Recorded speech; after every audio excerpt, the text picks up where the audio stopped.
A'udzubillahi minasyaitonirrajim. Bismillahirrahmanirrahim. Allahumma sholli ala Sayyidina Muhammad wa ala ali Sayyidina Muhammad. Rabbi sadri wa yassir li amri wahlul 'uqdatam min lisani yafqahu qawli. Bismillahirrahmanirrahim. Assalamualaikum warahmatullahi wabarakatuh. Sahabat-sahabatku, saudara-saudaraku, dimanapun Anda berada. Pada malam hari ini, saya ingin menyampaikan masalah, ada juga saya baca hari ini di YouTube. Itu ibu-ibu pada sibuk mengomentari pernyataan minyak goreng dan baju lebaran. Ini diucapkan oleh seorang ibu-ibu pembesar negeri. Saya tak akan sebut namanya karena ini masalah kehidupan bermasyarakat. Jadi saudara-saudaraku, sahabat-sahabatku, dimanapun Anda berada, sebenarnya hidup ini hanya permainan doang, hanya permainan semata-mata. Kekayaan, kekuasaan, nikmat yang kamu dapat itu, sahabatku, itu hanyalah bersifat sementara. Disinilah kita tuh harus menggunakan pikiran untuk berhati-hati dalam hal memberikan ucapan, memberikan statement. Karena mungkin sahabatku, saudaraku, orang yang makmur, penuh bergelimpangan dengan harta, yang tak pernah mengikuti antrian membeli minyak goreng. Karena saudara tinggal pencet HP atau ajudan tinggal suruh. Bahkan untuk memasak pun mungkin saudara-saudaraku, sahabat-sahabatku tidak memasak. Yang memasakkan itu adalah pembantu. Nah, jadi disinilah kita nih selaku orang yang beragama, apalagi beragama Islam. Islam itu rahmatan fil alamin, rahmat bagi seluruh alam. Rahmat ini apa? Kita nih selalu berbuat baik, selalu peduli kepada sesama kita. Jadi kalau misalnya kita lihat ada saudara kita yang antrian panas-panas membeli minyak goreng karena kelangkaan daripada minyak goreng itu, jangankan dulu kita nggak bisa menolong, ya kan, kita nggak bisa menolong nih, minimal kita doakan mereka. Mudah-mudahan negeri ini tidak lagi langka minyak goreng. Kalau saudaraku sudah penuh berlimpah dengan uang, harta, kekuasaan, janganlah lagi memberikan statement, memberikan pernyataan. Heran melihat orang antrian beli minyak goreng, sementara beli baju lebaran bisa, saya heran. Jangan. Karena itu kan sama, dianya manusia, kita manusia. Hanya nasib. Mungkin bagi saudariku itu beruntung hidup di dunia ini dari segi mata manusia. Tapi di mata Allah belum. Belum. Nanti saatnya ada. Saat saudariku akan meninggalkan dunia ini, yang disebut dengan meninggal dunia. Nah, hadapilah sakaratul maut itu. Hadapilah malaikat itu. Sendirian. Kerahkanlah semua ilmumu untuk menghadapi malaikat maut itu. Untuk menghadapi malaikat Israel itu. Nah, disinilah kita tuh beragama, apalagi kita beragama Islam, kita manifestasikan, kita tunjukkan bahwa Islam itu, agama itu ada di dalam diri kita. Kita selalu peduli kepada orang-orang yang tak mampu. Kita selalu peduli kepada orang-orang yang tidak beruntung.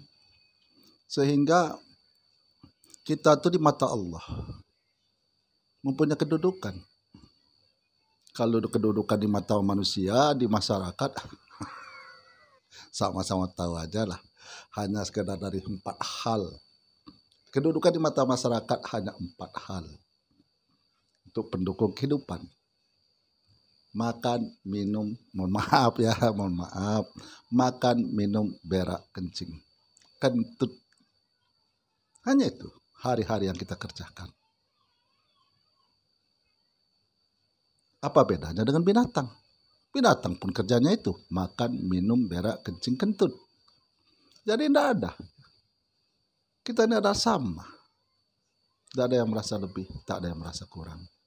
Karena kalau di sudut pandang agama, tingkat perbedaan kita ini, kedudukan di mata Allah hanya dilihat dari ketakwaan, keimanan. Nah, disinilah saudara-saudaraku, sahabatku.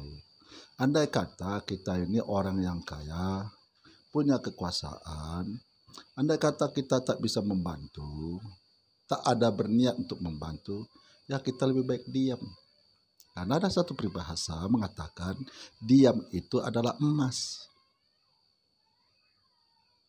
Nah, jadi marilah kita ciptakan kerukunan di negara kita ini. Kerukunan antar umat beragama, kerukunan antara kita sesama manusia, saling bahu-membahu, bukan saling tipu menipu, bukan saling caci memaki, bukan mencari kebenaran sendiri.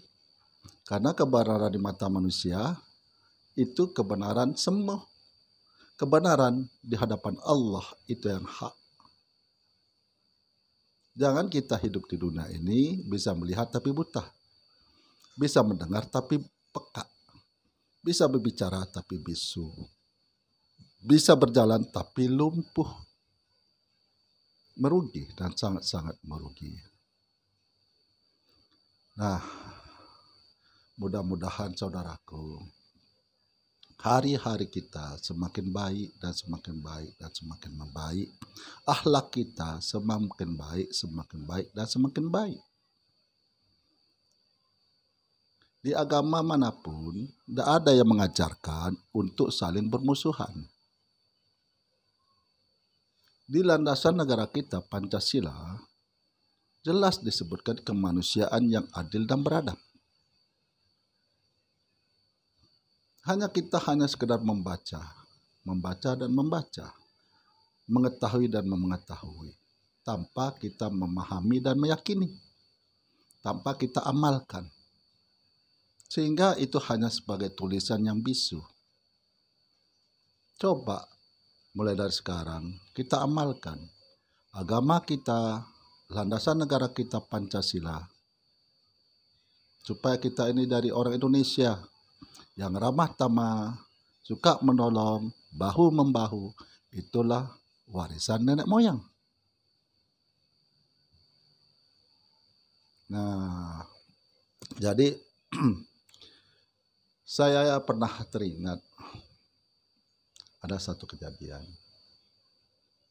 Seorang nenek-nenek, waktu itu saya muda remaja, dia membawa Indomie, ingin menyeberang jalan.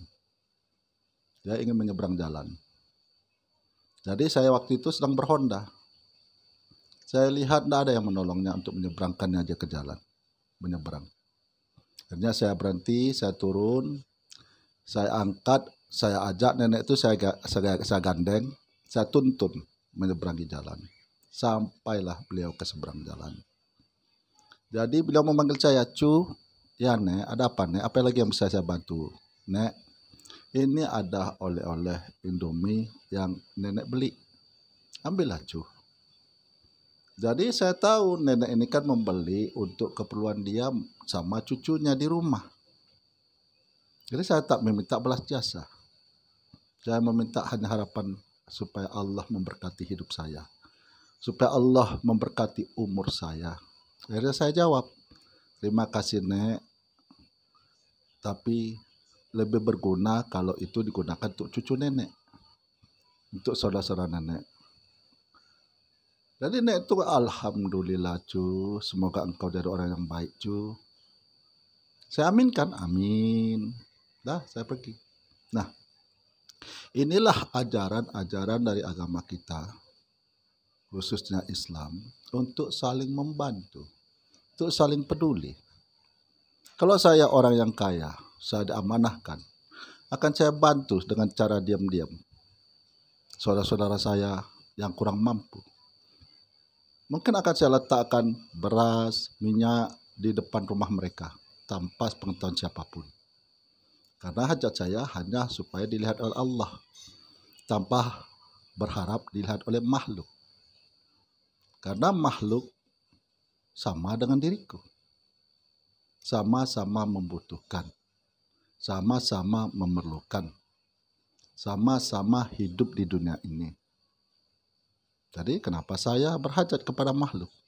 Saya hanya berhajat kepada Allah Tuhanku yang menciptakanku.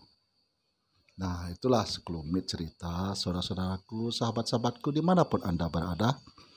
Mudah-mudahan akhlak kita, kelakuan kita, ucapan kita semakin hari semakin baik. Mudah-mudahan agama kita tercermin dalam diri kita. Kita mudah menangis melihat orang-orang susah.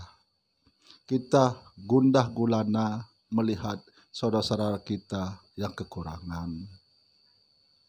Nah, insya Allah kita aja mencari kesenangan di dunia ini begitu susahnya.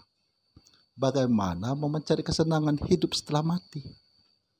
Ini yang ngomong ini keluar dari badan. Jasad ini terbujur kaku. Bagaimana caranya?